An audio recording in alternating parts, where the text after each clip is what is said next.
हम जिंदगी की तरफ भी आते हैं जो लोग। सबसे पहले तो मुझे बताएगा, ये आप निशान देख रहे हैं मेरे हाथ पर, इस तरीके से मेरी टांगों पर पूरा निशान है यहाँ तक, और उसके बाद जो है इनर पोर्शन जो है टांग का, यानी ये वाला एरिया जो है ये पूरा काला हो चुका है। मतलब कि स्किन मेरी इनर वाइट है तो वो डार्क पहले ब्राउन हुआ, अब वो डार्क ब्लैक हो गया। अच्छा, प्रॉब्लम ये है कि यहाँ छोटे छोटे से दाने होते हैं, वो एकदम से बड़े हो जाते हैं, उसको खारिज करो वो फटता है दाना, फिर वो दूसरी जगह 3-4 और बना देता है। और प्रॉब्लम ये है कि अगर जब तक वहां से, क्योंकि खारिज करो तो वाइट हो जाता है या खुश्की कह लें, जब तक एक जलन वाली फॉर्म नहीं आती तो खारिश रुकती नहीं है, तो उसकी जगह हम क्या यूज कर सकते हैं? जी, ये बहुत अच्छी बात है। ये देखिए, ये एक स्पेशलिटी है। स्किन की जो प्रॉब्लम्स आते हैं, हर चीज़ की जो मेजर प्रॉब्लम्स आ जाते हैं वो हम स्पेशलिटी के चले जाते हैं। जब जनरली जो होता है, एक जनरल फिजिशियन जो है, जनरल डॉक्टर जो है, या एक रिलेटेड डॉक्टर पीडियाट्रिशियन है जैसे है, अब वो अपने हिसाब से बात करता है। वो आपका जो फैक्टर है वो एलर्जी का फैक्टर है ना।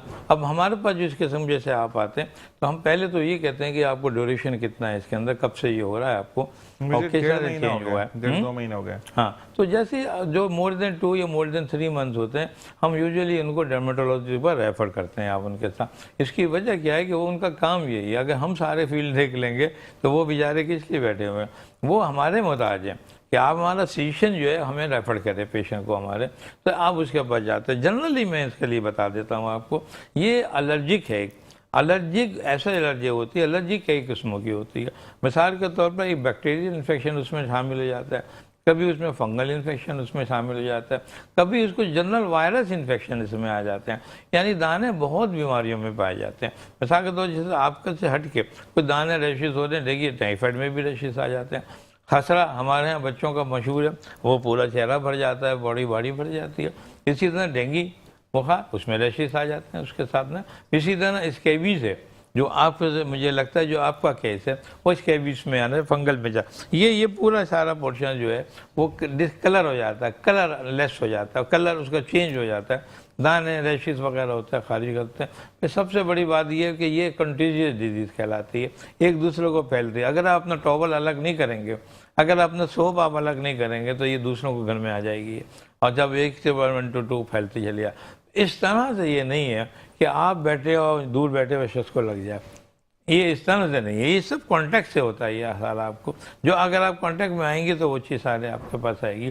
तो ये एलर्जी की जो चीज़ें आती हैं, इसके टेस्ट किए जाते हैं, इन्वेस्टिगेशन होती हैं इसकी, है ना। एलर्जी मुझे सिंपल CPBC CBC वगैरह करा लेते हैं, एलर्जिक टेस्ट करा लेते हैं। देखिए, इसमें जो सबसे जो इम्पोर्टेंट टेस्ट होता है वो एलर्जन टेस्ट कहलाता है ना। एलर्जन हमारे मुल्क में बड़े बड़े हॉस्पिटलों में वहाँ पाया जाता है। ये आपका काम है कि आप पहले एलर्जन टेस्ट कराएं, और उसको जो एलर्जिक जो फैक्टर है वो डिटेक्ट हो जाएगा। जैसे डिटेक्ट हो गया उसके हिसाब से उसका इलाज हो जाता है बिल्कुल। तो ये इसकी कहानी है जनाब। अच्छा, मुझे ये बताएं कि एलर्जी की तो एक फॉर्म ये भी है कि आपको एस्थमा भी होता है। अच्छा, कुछ लोग कहते हैं कि एस्थमा गर्मी में नहीं होता, ये बात सही है? नहीं, कोई सही नहीं है, ऐसी बात गलत बात है ना? हाँ, बिल्कुल गलत है। इसकी वजह है कि मैंने खुद देखा, गर्मियों में ज़्यादा मैंने एस्थमा देखा है लोगों का, समझना। असल में गर्मी सर्दी का इसका इतना ताल्लुक नहीं है। अगर वो चीज़ें जो आबो हवा से, क्लाइमेटिक चेंजेस से होती है और ठंडी हवा से होती है तो वो तो सर्दियों में होगा, और लेकिन गर्म हवा की जो वो भी इसकी नाक में जा रही है वो भी, तो वो गर्मियों में ज़्यादा हो जाएगा। पोलन है, डस्ट है ना। डस्ट अगर सर्दियों में जो है वो ज़्यादा हो रही है तो सर्दियों में हो रहा है, अगर बाहर गर्मियों में ज़्यादा डस्ट हो रही है तो उसमें उसके साथ हो रहा है। आप पौधे रख देते हैं घरों में, पाले रख देते हैं, है ना, पेट्स आप रख देते हैं, आप जो आपके जानवर वगैरह हैं, इन सब से चीज़ें हो जाती हैं ये। लेकिन हर एक को नहीं होती हैं। कोई जो वो बंदा जो हाइपर सेंसिटिव होगा किसी भी पार्ट से, आपकी ये चीज़ें हाइपर सेंसिटिव हुई किसी बैक्टीरिया से या किसी फंगल से, तो उसने अटैक किया आपके बॉडी के अंदर।